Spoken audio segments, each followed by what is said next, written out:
garsoorku waxa uu bulshada muslimiinta ugu fadhiyaa ahmiyad gaar ah.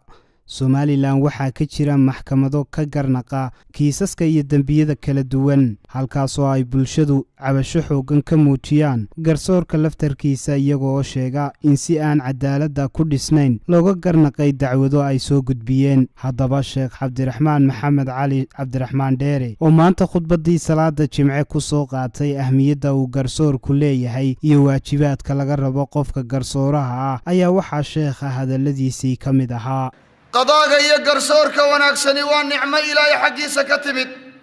waana fadli weyn cidii ilaahay uu karsiiyo ee uu garansiiyo ee ilaahay subxaanahu wa tacaala uu waafajiyo.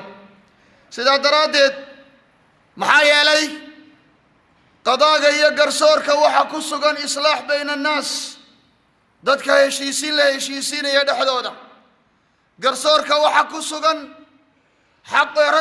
raddu dulm عن المظلوم، إن قفكي لدلمي دلمي لغا عليو، إن ظالمكي حقوق دانو لهين إيه وقاتل لغا سوقادو، قفكي لغو حد قد بينا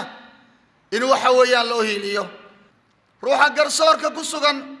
يا قضاقا يا قادقا ومدو قرصوريا هدو حقا يا وناقا كودا دالو أو قرب مرو دنبيقا قرب مركنا والله قد دافا أجرنا والله السيا ما داموا حق دون يهي وددك إنه حق يا عدالة كلا صاره وكد ذالي وحويا مركا وجهدي يكب حيا مركا دال قرصورك يا حكمكو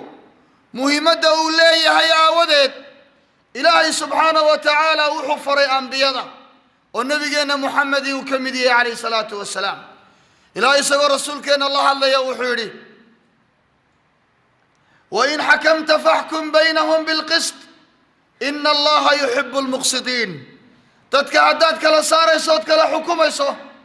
قسطي يا عدالتك كلا حكم إلهي تدك عدالة السمايا يوجعليها